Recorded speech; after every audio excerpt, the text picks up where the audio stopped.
We just reduced our entrepreneurial client's risk exponentially. By the way, he had a huge amount of risk. We saved him, you're going to like this, approximately $800,000 while doing so. Not bad? How? Well, here goes. Well, actually, first, my name is Kenneth French. I'm with vastsolutionsgroup.com. We help entrepreneurs with sophisticated strategies to make their lives a lot easier. Once again, here goes. Let's get right to it. While many businesses choose to insure the risk through commercially available insurance policies, some choose to create their own insurance companies that can provide tailored and sometimes more affordable risk coverage. These insurance entities, called captive insurance companies or 831Bs, are generally wholly owned by the businesses they insure. The courts first addressed the tax consequences of owning captive insurance back in 1978, and captive arrangements gained popularity throughout the 90s and 2000s.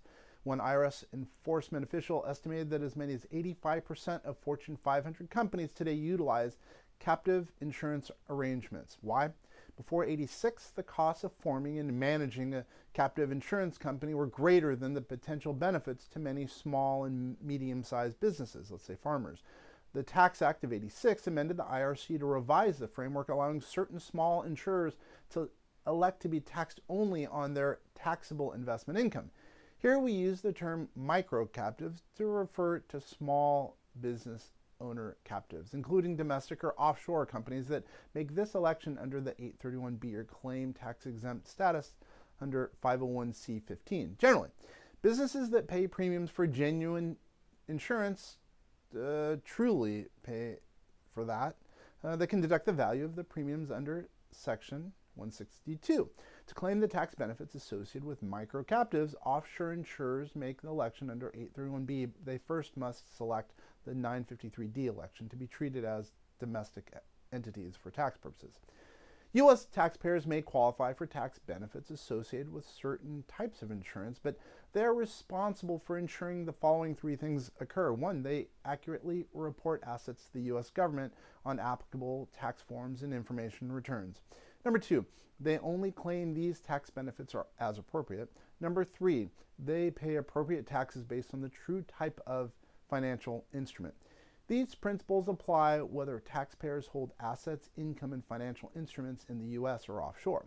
Whether a transaction or a product constitutes insurance has numerous federal tax consequences and determines whether taxpayers may claim certain tax benefits. I'm going to give an example. The IRC provides businesses and individuals multiple tax benefits for utilizing insurance to guard against financial consequences of various risks such as environmental disaster, legal issues, and mortality. Although the IRC does not define insurance, believe it or not, the U.S. Supreme Court has held historically and commonly insurance involves risk shifting and distribution. And the decades that followed, the IRS and the lower courts have applied these two factors when litigating whether certain arrangements are considered insurance for federal tax purposes. It is worth noting, by the way, that Section 162 of the IRC generally allows for the deduction of ordinary and necessary expenses associated with running a business. In response to bad promoters, the IRS has issued public warnings about promoters offering offshore and onshore products that may in fact be abusive tax schemes. In abusive schemes, the insurance products, lack the characteristics of genuine insurance that are required for claiming deductions or other tax benefits, such as risk shifting and risk distribution.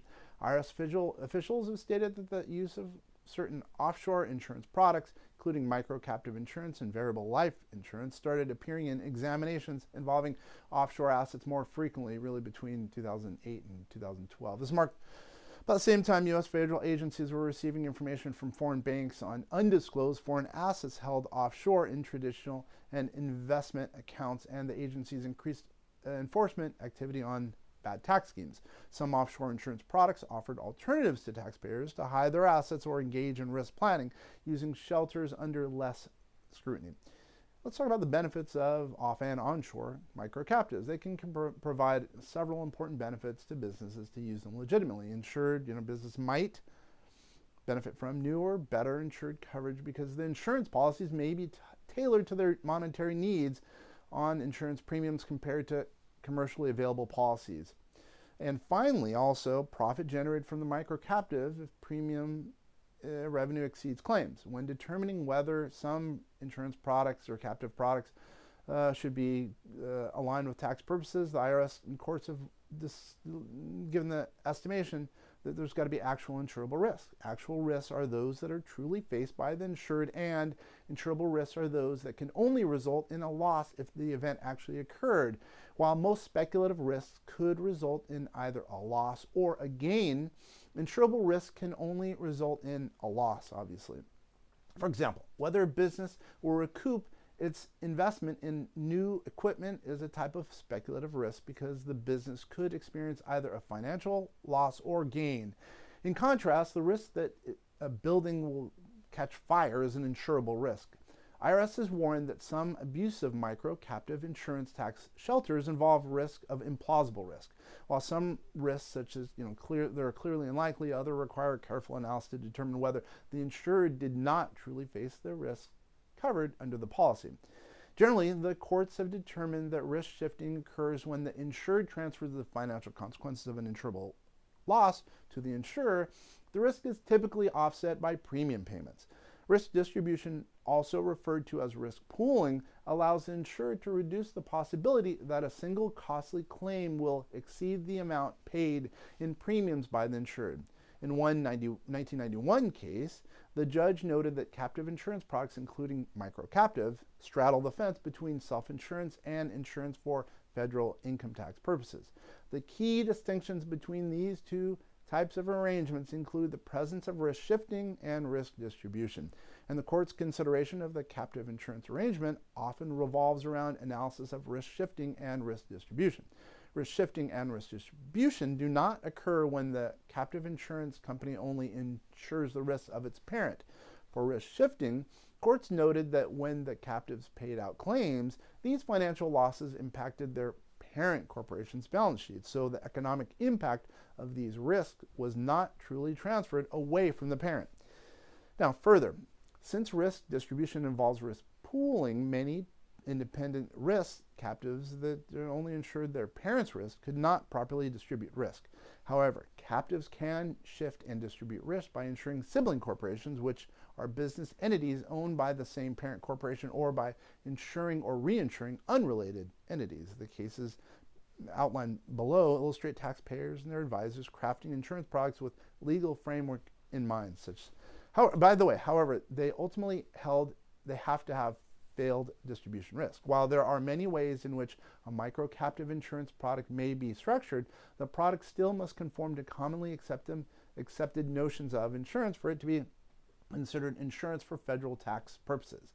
Courts have considered a variety of questions for this part of the test, including whether the insurer is regulated under the insurance laws of its jurisdiction, very important, whether it is adequately capitalized, whether premiums charged were reasonable and the result of an arm's length transaction, and whether the insurer has paid any claims.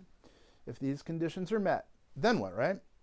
You have, what's called a captive, and it's a viable company, therefore pass muster, as the appropriate regulatory body would state. Captives and 831Bs are complicated and are very powerful tools in limiting risk. Research, you got to research one if it makes sense, or alternatively, reach out to us. We'll be happy to do a study to determine if an 831B or a captive makes sense. Again, Ken or French of VastSolutionsGroup.com, signing off. Thank you for watching.